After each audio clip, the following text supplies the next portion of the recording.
सनातन सिर्फ एक शब्द नहीं, कणाद के परमाणु सिद्धांत से लेकर विज्ञान तक यह दुनिया का सबसे गहरा ज्ञान तंत्र। 4 वेद, ऋग्वेद से अथर्ववेद तक, फिर उनसे निकली उपनिषदें जो आत्मा परमात्मा का रहस्य बताते। इन्हीं से बनी प्रस्थान त्रयी, उपनिषद, गीता और ब्रह्मसूत्र, फिर 6 दर्शन सांख्य से वेदांत तक। सनातन शब्द ब्रह्मा जी के पुत्र सनातन कुमार के नाम से आया, जिनका मन बच्चे जैसा निर्मल है। 18 पुराण इस ज्ञान को जीवन में उतारने का तरीका बताते। नमस्कार दोस्तों, जिसे आज हम सनातन के नाम से पुकारते हैं, वह केवल एक धर्म नहीं बल्कि जीवन जीने की कला, विज्ञान और दर्शन है। सनातन शब्द का उद्गम ब्रह्मा जी के मानस पुत्र सनातन कुमार से हुआ। उनका मन बच्चे जैसा निश्चल, राग द्वेष से मुक्त और चंचल था। यही गुण सनातन सिद्धांत का आधार बने। सनातन का अर्थ है शाश्वत, जो कभी नष्ट नहीं होता। यह वह सिद्धांत है जो युगों युगों से हमें सत्य, धर्म और ज्ञान की ओर ले जाता है। श्री हरिवंश पुराण में भी सनत कुमार, सनातन कुमार की कथाएं आपको मिल जाएंगी। सृष्टि के प्रारंभ का वर्णन भी श्री हरिवंश पुराण में है, विस्तार भी हरिवंश पुराण में। हमारे जीवन में धर्म को लेकर उठने वाले 50% से ज्यादा प्रश्नों का हल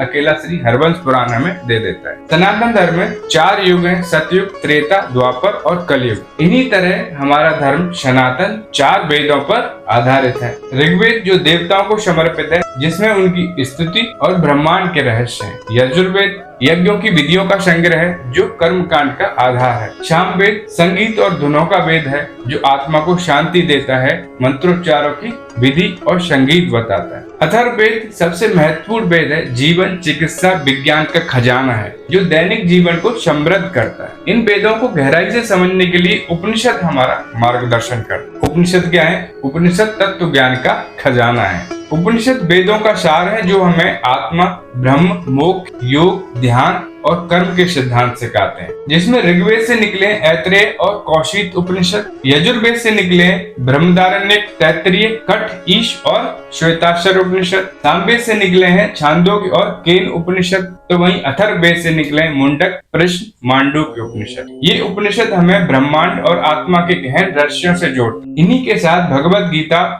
और ब्रह्मसूत्र मिलकर प्रस्थान त्रयी बनाते हैं, जो वेदांत दर्शन का आधार है। प्रस्थान त्रयी का मतलब है 3 मार्ग या 3 आधार। ये वेदांत दर्शन के मुख्य 3 स्तंभ हैं। इसमें पहला है श्रुति प्रस्थान, जो उपनिषद है। उपनिषदों को श्रुति प्रस्थान कहते हैं, क्योंकि ये वेदों का सार है, आत्मा और परमात्मा का मूल ज्ञान है। दूसरा आता है स्मृति प्रस्थान, जो भगवत गीता है। गीता को स्मृति प्रस्थान कहते हैं, क्योंकि ये व्यावहारिक है, आध्यात्म का मार्गदर्शन करती है, कर्म, भक्ति और ज्ञान का संयोजन है। तीसरा है न्याय प्रस्थान, जो ब्रह्मसूत्र है। ब्रह्मसूत्र को न्याय प्रस्थान कहते हैं, उपनिषदों के सिद्धांतों का तर्क संगत विवेचन करता है। ब्रह्मसूत्र को पढ़ने के लिए पहले आपको उपनिषद ही पढ़ने पड़ेंगे। यही वेदांत का दार्शनिक आधार है, जो उपनिषदों में मिलता है। उपनिषदों में क्या मिलता है? तत्व ज्ञान की गहराई, योग्य ध्यान की विधियां, समाधि की अवस्थाएं, ब्रह्मांड के रहस्य, आत्मा और परमात्मा का संबंध, जड़ और चेतन अवस्थाएं, मोक्ष का मार्ग, ज्ञान और कर्म के सिद्धांत। इन्हीं के साथ सनातन में आता है षड दर्शन, यानी 6 दार्शनिक रत्न।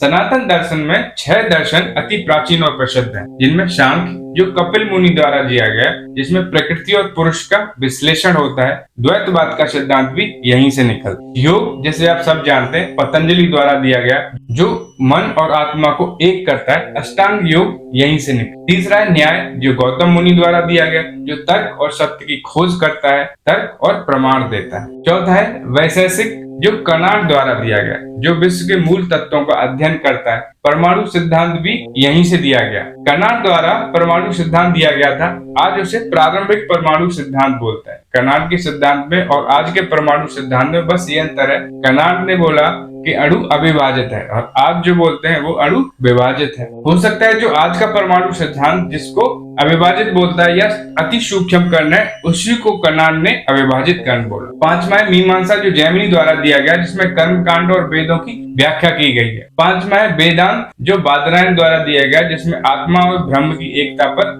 बल देता है, जो ब्रह्म विद्या को बताता है। बचे 18 पुराण। पुराण सनातन की जीवंत गाथा है। श्री हरिवंश पुराण सृष्टि के प्रारंभ से लेकर महाभारत तक की कथा विस्तार से बताता है। अगर श्री हरिवंश पुराण में आप किसी भी वंश की गाथा या महत्व पढ़ेंगे तो आप महाभारत काल तक आ सकते हैं। महाभारत काल से और आज के दौर में करीब 5000 साल का अंतर है। कुछ रिसर्च करके आप अभी के दौर तक भी पहुंच सकते हैं, ऐसा विश्लेषण और विस्तार हरवंश पुराण में दिया गया है। आपके जीवन में उठने वाले धर्म से लेकर आधे से ज्यादा प्रश्नों के हल केवल हरवंश पुराण आपको दे देगा। किस अवतार का क्या उद्देश्य है, या अर्जुन को ही सर्वश्रेष्ठ धनुर्धर क्यों कहा गया, कर्ण को पीछे क्यों रखा गया, ऐसे सवालों के जवाब आपको हरवंश पुराण में मिल जाए। कुछ पुराण जैसे त्रिदेव ब्रह्मा विष्णु शिव की जीवनी है, तो और देवताओं की भी जीवनी पर आधारित है, तो कुछ में जीवन, रीति रिवाज, धर्म, विज्ञान और चिकित्सा का वर्णन करते हैं। ये हमें इतिहास, संस्कृति और जीवन के हर पहलू से जोड़। आज का युवा भौतिकवाद और पाश्चात्य प्रभाव से उलझा है। हम अपने सनातन सिद्धांतों को समझने की बजाय